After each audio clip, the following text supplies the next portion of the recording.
বিসমিল্লাহির রহমানির রহিম রাহমাতুল্লাহি ওয়া বারাকাতুহু। অধ্যকার বীর মুক্তিযোদ্ধাদের এবং তাদের পরিবারের সংবর্ধনা অনুষ্ঠানে সম্মানিত সভাপতি, সখীপুর উপজেলার সুযোগ্য এবং সকলের প্রিয় উপজেলা নির্বাহী অফিসার,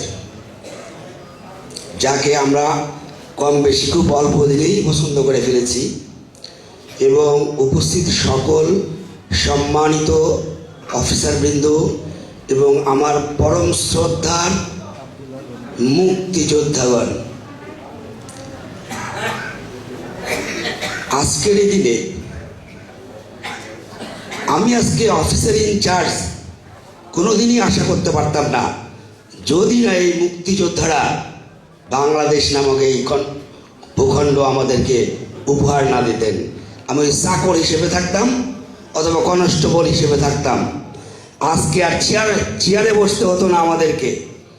তো যাদের জন্য আমরা এই বাংলাদেশে আজকে নিজেদেরকে অফিসার ইনচার্জ, উপজেলা নির্বাহী অফিসার, জেলা প্রশাসক, পুলিশ সুপার এগুলো দাবি করছি, সব কিছু মিলে যারা এর দাবিদার তারা হচ্ছে এদেশের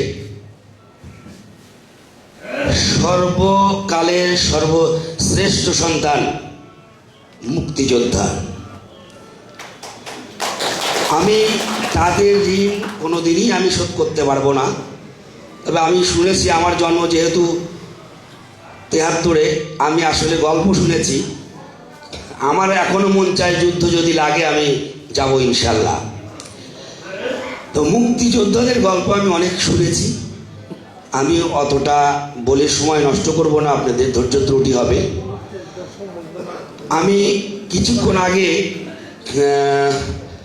আমাদের একজন বীর মুক্তিযোদ্ধা সাহেব বলে গেলেন যে আমরা যেন সম্মান পাই। অবশ্যই আপনারা সম্মান পাবেন। আমি যদি এখানে থাকি, আমার বিশ্বাস আমার চেয়ার থেকে যদি কোনো মুক্তিযোদ্ধা অসম্মানিত হন, তাহলে আমি নিজে এখান থেকে চলে যাব। এর চেয়ে আর বড় কথা আমার নেই। আমি I always respect all freedom fighter, every time, everywhere, every day. ধন্যবাদ সকলকে। আসসালামু আলাইকুম।